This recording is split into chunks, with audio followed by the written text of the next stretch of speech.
یک چشمی که روز قیامت گریه نمی کند اون چشمی است که در دنیا به حرام ها را به جهنم انداخته با تهمت خودشان، با دروغ خودشان. حتی کسی که کفر می‌ورزه از این زبان میشه. ترس از گناهان خود، به خاطر ترس از جهنم، این به پیشگاه خدا محمود است و الله این گریه ها را دوست دارد. دروغ نگو، با این زبان با مسلمان تهمت نزن، با این زبان دشنام نده. خاطر خدا در این دنیا اشک می‌ریزاند، روز قیامت می‌خندد. سه تا چشم است که روز قیامت گریه نمی کند. کل عین باقیه یوم القیامه. هر چشم روز قیامت گریه می کند. سه چشم.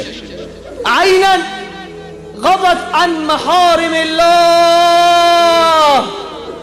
یک بار خوب بگو الله، بلند بگو الله.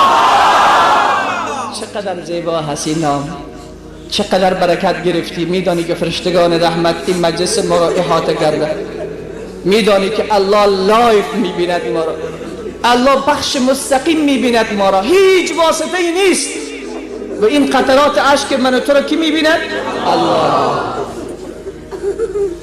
یک چشمی که روز قیامت گریه نمی کند اون چشمی است که در دنیا به حرام خدا چشم نانداخته است. اگر انداختی توبه کن، اگر انداختی معذرت خواهی بکن. پیامبر فرمود هر چشم روز قیامت گریه میکند. سه تا چشم گریه نمیکند.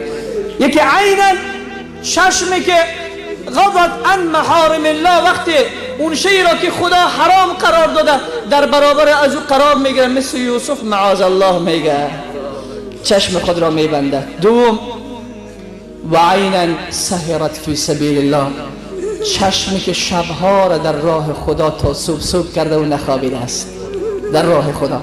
و آخرش و عینا الله اکبر بکت من خشیت الله، و چشمی که به خاطر خدا و از ترس خدا اشک ریختنده است.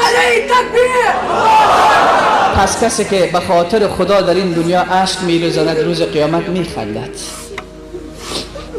من اول گفتم براتون مخند اینجا که مژگان تو گریان است در فردا.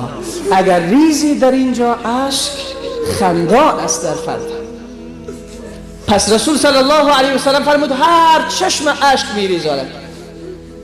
خود رسول معظم اسلام صلی الله علیه و سلم کم اشک نریختانده، بلکه به امت امر کرده که ای امت من گریه کنین.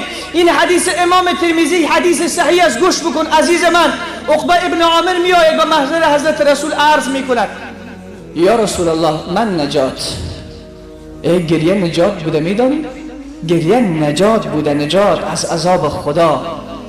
آمد پیش پیامبر بزرگوار اسلام عرض کرد یا رسول الله من نجات چی هست؟ در چی کار نجات است که من به سمت او بروم؟ رسول صلی الله علیه و سلم دستور میدهد به عقبه ابن عامر، فرمود امسک علیک لسانک. ای عامر متوجه زبان خود باش، ای عقبه متوجه زبان خود باش. یعنی با این زبان کسی را اذیت و آزار نده، با این زبان غیبت نکن، با این زبان دروغ نگو، با این زبان با مسلمان تهمت نزن، با این زبان دشنام نده. امسک علیک لسانک، زبان خود را کنترل بکن. یک راه نجات زبان را کنترل بکن عزیز من، چرا این زبان سرهای سبز را برباد میکند. این زبان بسیاری ها را به قهقرا برده، این زبان بسیاری ها را به جهنم انداخته با تهمت خودشان، با دروغ خودشان. حتی کسی که کفر می‌ورزه از این زبان میشود. امسک علیک لسانک، زبان خود را به خود لازم بگیر، زبان خود را حفاظت بکن. ولیسعک بیتک، ای عقبه متوجه باش برای خلوت خدا، برای طاعت خدا خانه خود را لازم بگیر. حتی اگر دیدی در مجلس خیر نیست، از اون مجلس بیرون شو. بعض وقت با ما تماس میگیرن جناب مولانا ما در یک مجلس عروسی میریم، خوب میدانیم کجا موسیقی هست، برویم یا نرویم؟ نه نرو عزیز من، نرو. فلا تقعد بعد الذکر مع القوم الظالمین، به همراه قوم ظالم الله میگه ننشی. در جایی که موسیقی است اونجا ننشی، اجازه نداده. تمام فقهای امت اسلامی نوشته میکند در جایی که اونجا ساز و سرود است، در اونجا موسیقی هست، اگر خبر داری ولو که تو را اونجا دعوت دادن، نرو. از ترس خدا اونجا نرو. بله اگر تو میروی و رفتن تو سبب میشود که موسیقی از اونجا بند میشود و تو میروی، اونها دست از معصیت و گناه برمیدارن، رفتن تو اونجا هم واجب است، باید برن. اگر تو کسی هستی که حضور تو در اون مجلس سبب حفظ می شود که گناه ها در اون مجلس نمی شود، دست از گناه گرفته می شود، تو امر به معروف و نهی از منکر بلد هستی و می دانی که امر به معروف و نهی از منکر من در اونجا کارساز است، اونجا واجب است که باید بروی. رسول صلی الله علیه وسلم فرمود ولیسعک بیتک، خانه خود را به خاطر خلوت، به خاطر عبادت، به خاطر طاعت، اگر دیگه مجلس خیر نیست به خانه خود برو، اوج طاعت خدا را بکن، لازم بگیر به خودت. و اخیر چه میگه؟